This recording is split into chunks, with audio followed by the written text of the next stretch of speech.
Almost every day I get some or the other call from my relatives or any friend that they got a small ankle sprain or minor injury while playing a sport or in gym or any other kind of small minor accident, and they only ask me about the initial management.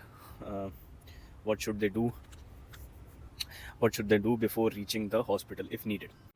So I thought, why not make a video upon this? Let's discuss what must be the initial management if you have a sports injury, which is not an emergency, of course. This includes injuries like sprains, strains, minor ligament injuries, muscle tears, etc. Let's remember it with price.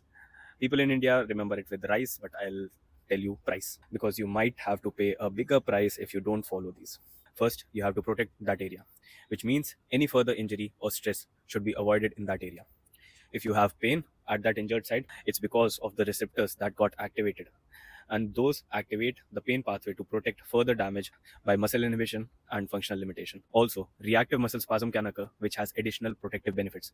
So if you have pain, then avoid any further trauma or movement in that area. Second is the rest, or I would say functional rest. I'll make a separate video upon that, but the aim is to get complete rest for the first 48 hours. Then put minimal load and start moving after a week.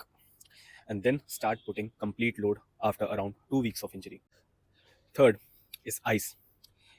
There are a lot of myths and misconceptions regarding whether to put cold or hot compress, whether to massage that area. Please understand, in case of acute injury, there is a lot of swelling in that area. To reduce the swelling, we need to constrict the blood vessels around that area, which will be only possible if we do cold compress. Ice is the savior here. Heat or massage will make it worse and reduce the healing process. C, for compression. A bandage rolled not too tight will work. And last is E, E for elevation. Again, we have to prevent swelling from worsening, and elevating that limb above your body level slightly reduces the blood supply in that area and help reduce swelling. So here you remember price for any kind of acute non-emergency sports injury.